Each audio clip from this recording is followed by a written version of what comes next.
जय माँ बगलामुखी। जय श्री महाकाल। गुरु माँ देवी ज्ञानेश्वरी जी के श्री चरणों में पुत्र का कोटि कोटि नमन।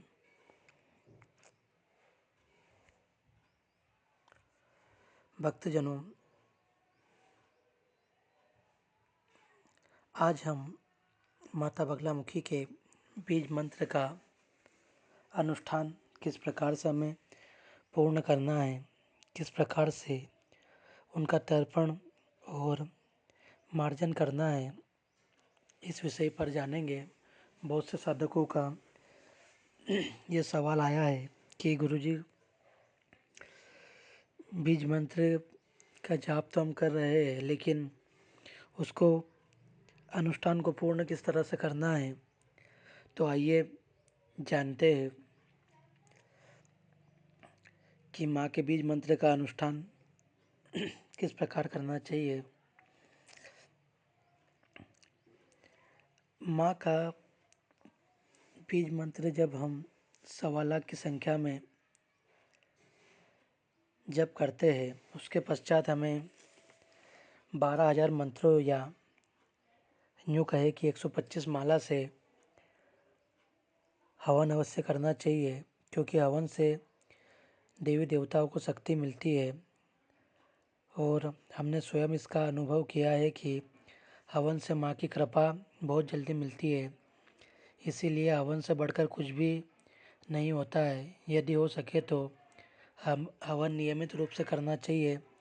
जो लोग हवन करने में समर्थ नहीं हैं, उन्हें अपने गुरु से अनुष्ठान के पश्चात हवन करने का आग्रह करना चाहिए एवं उस हवन में सम्मिलित होना चाहिए। अपने गुरु से हवन विधि सीखने के लिए निवेदन करें। पूर्ण अभिषेक दीक्षा तक हवन करना अवश्य सीख लेना चाहिए। जब हमारा जप पूर्ण हो जाता है, उसके पश्चात हमें 13 माला से तर्पण करना चाहिए। तर्पण करने का मंत्र है ह्लीं तर्पयामि। तर्पण करने के लिए आपको एक बड़ा सा पात्र ले, जिसमें 1-2 लीटर पानी आ जाए। उसमें थोड़ा सा गंगा जल ले। उसके बाद उसमें ऊपर तक पानी भर ले और थोड़ी हल्दी, शहद, शक्कर, केसर, दूध मिला लेना चाहिए। उसके पश्चात जिस प्रकार सूर्य को हाथों से अंजलि में जल भरकर जल अर्घ्य दिया जाता है, उसी प्रकार सीधे हाथ से अंजलि बनाकर ह्लीं तर्पयामि बोलते हुए उसी पात्र में जल छोड़ देना चाहिए।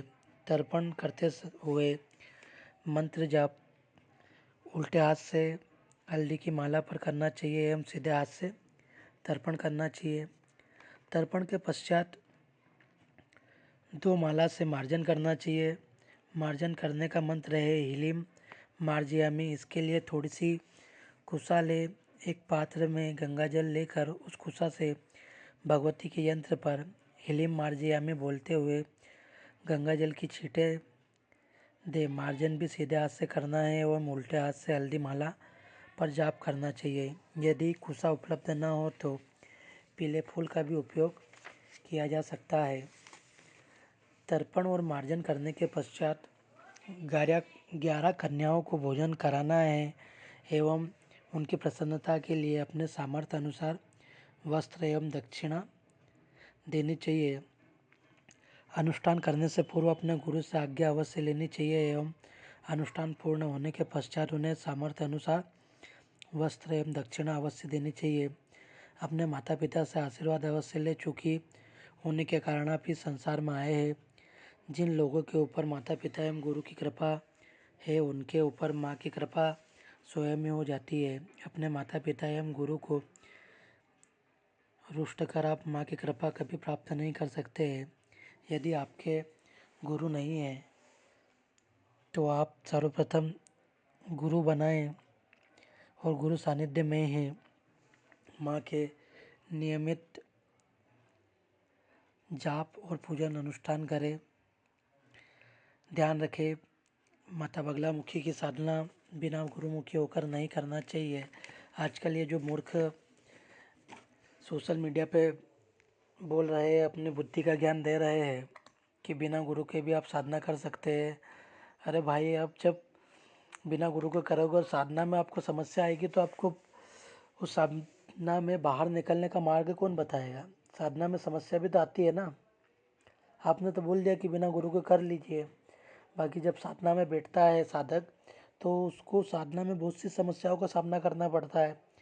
उस समस्याओं से जब वो सामना करेगा तो उसको छुटकारा कौन दिलाएगा? बिना गुरु के अगर साधना करेंगे तो आपको कुछ समस्या आएगी तो उसका समाधान कौन करेगा?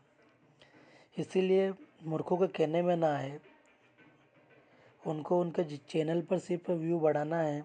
भगवती का उनका दूर दूर तक कोई लेना देना नहीं है ना। सिर्फ मंदिर में जाने से, हवन में बैठ जाने से या हवन करवाने से कोई ज्ञानी नहीं हो जाता है। उसके लिए योग्य गुरु का सानिध्य जरूरी होता है, और योग्य गुरु के सानिध्य में दीक्षित साधक ही आपको उचित मार्ग बता सकता है, जो भगवती के शरण में हमेशा निवास करता है, जो भगवती को अपना जीवन समर्पित कर चुका है। वही साधक आपके जीवन में नई दिशा और नया मार्ग खोल सकते हैं। आज अक्सर देखा यह गया है कि मंदिरों में आपको हवन और पूजन पाठ करने के लिए तो मिल जाएंगे, लेकिन वो आपकी समस्याओं का समाधान वो आपको साधना के दिव्य रहस्य को नहीं बता पाएंगे, क्योंकि वो स्वयं भी साधना नहीं करते हैं। क्योंकि साधना हमेशा योग्य गुरु के सानिध्य में होती है। और आप उनके यूट्यूब चैनल उठा के देख लीजिए,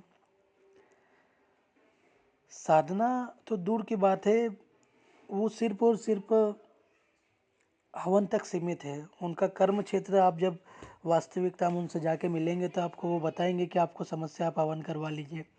आ- क्योंकि उनको सिर्फ हवन की पद्धति मालूम है, और हवन की पद्धति भी उनको उन किताबों के माध्यम से प्राप्त हुई है। इसीलिए आप सिद्ध साधक के सानिध्य में ही आए। आज सदगुरु सानिध्य में मध्य प्रदेश की पावन भूमि पर माता बगलामुखी के हमारे 3 मंदिर विद्यमान हैं, जहाँ भक्त को जैसी सुविधा लगती है वैसे उनको जहाँ पास में पड़ता है वहाँ पे साधक जाकर अपनी दीक्षा को ग्रहण कर सकता है। मध्य प्रदेश में सिवनी में, बैतूल में और देवास में माता के सदगुरु सानिध्य में मंदिर विद्यमान है, जहाँ भक्तों को क्रम दीक्षा के माध्यम से साधना के दिव्य रहस्यों से अवगत कराया जाता है, और उनके जीवन में आने वाली समस्याओं का गुरु साधना के माध्यम से भगवती की कृपा से उनको किस तरह से अपनी समस्याओं का हल प्राप्त करना है, उसका दिव्य रहस्य बताया जाता है। अगर आप भी साधना करना चाहते हैं तो माँ के दिव्य दरबार में आपकी अर्जी लगाए।